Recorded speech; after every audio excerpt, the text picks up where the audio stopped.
मेरा नाम राहुल है। मैं यहाँ कैसे आया मैं नहीं जानता और यहाँ से कैसे निकलूँगा ये भी नहीं जानता। बस इतना जानता हूँ कि मुझे यहाँ वो शैतानी देवी लेकर आई थी। मैं और मेरी मम्मी 1 साल के बाद अपनी पुश्तैनी हवेली जा रहे थे। सफ़र बहुत लंबा और थका देने वाला था। आखिरकार हम हवेली पहुँच गए, मगर मैं बहुत थक चुका था। हम हवेली के अंदर दाखिल हुए। हवेली की हालत अच्छी थी क्योंकि मुलाजिम महीने में 1-2 बार साफ सफाई कर जाते थे। मम्मी मैं बहुत थक चुका हूँ, थोड़ा आराम करूँगा, ये कहकर मैं रूम की तरफ चल पड़ा। मैं अपने बिस्तर पर लेट गया, मगर नींद जैसे अचानक आंखों से गायब हो गई थी। मैंने सोने के लिए आंखें बंद की, मगर थोड़ी देर बाद मुझे ऐसा लगा जैसे कोई मेरा नाम पुकार रहा था। राहुल, राहुल। मैं उठकर बैठ गया और जैसे ही पीछे मुड़ा मेरी चीख निकल गई, मगर मेरी आवाज जैसे मेरे गले से बाहर ही ना निकल पाई हो। वो एक औरत थी जिसका चेहरा नीला और आंखें अंगारों की तरह चमक रही थी। मैं तुम्हारा ही इंतजार कर रही थी। कौन हो तुम? मैं तुम्हारी अपनी ही हूँ। मेरा पूरा वजूद खौफ से कांप रहा था। इसने मेरी तरफ बढ़ना शुरू किया। मुझे कुछ समझ नहीं आ रही थी कि मैं अब क्या करूं। जैसे ही इसने मेरे कंधे पर हाथ रखा मेरी आंखें बंद हो गईं और जब आंख खुली तो मैं एक कब्रिस्तान में था। मैं कहाँ हूँ? ये क्या हो गया है मुझे? क्या मैं मर गया हूँ? वो फिर अचानक मेरे सामने आ गई और मैंने घबराकर अपनी आंखें बंद कर ली।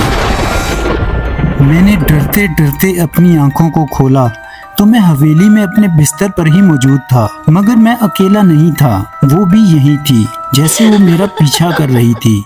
मैंने वहाँ से भागने की कोशिश की, मगर उसने मुझे गले से पकड़ लिया और मैं जोर जोर से चिल्लाने लगा, घबराओ नहीं बेटा, मैं आ गई हूँ। अचानक मम्मी की आवाज सुनाई दी।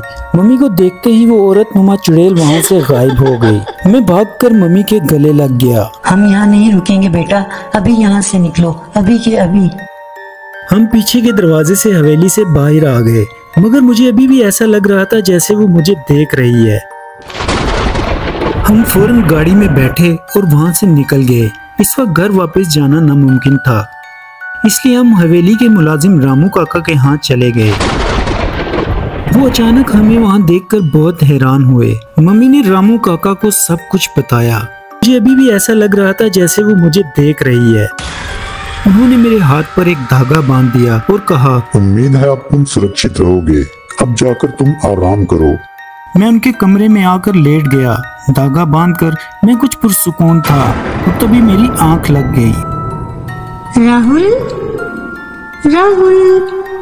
मैंने घबराकर आंखें खोली। ये धागा तुम्हें मुझसे नहीं बचा सकता, मैं तुम्हें लेने आई हूँ। मैं कमरे से बाहर भागने के लिए उठा ही था कि वो अचानक मेरे सामने आ गई और मेरी चीख निकल गई। शोर की आवाज सुनकर मम्मी कमरे में आ गईं। दूर रहो मेरे बेटे से, निकल जाओ यहाँ से। वो चुड़ैल फिर से वहां से गायब हो गई। इतने में रामू काका भी कमरे में आ गए। उन्होंने कहा कि अगर तुम्हें इससे निजात चाहिए तो पुरानी किताबों में इसका तरीका तलाश करो। अब सुबह हो चुकी थी और मैं उसी वक्त करीब तरीन लाइब्रेरी में चला गया। वहां मैंने बहुत सी पुरानी किताबों में रिसर्च की, तब ये जाना कि वो औरत एक शैतानी देवी है जिसे शराब देकर जमीन पर भेजा गया है। किताब के मुताबिक अगर मैं इसे खत्म करना चाहता हूँ तो मुझे अकेले इस किताब के साथ उस हवेली में वापस जाना पड़ेगा।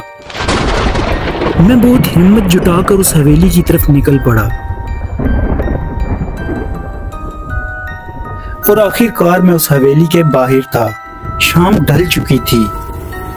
मैं डरते डरते हवेली के अंदर दाखिल हुआ और हवेली के बिल्कुल सेंटर में जाकर ऊंची आवाज में किताब पर लिखे मंत्र पढ़ने शुरू कर दिए और अचानक वो फिर से जाहिर हुई।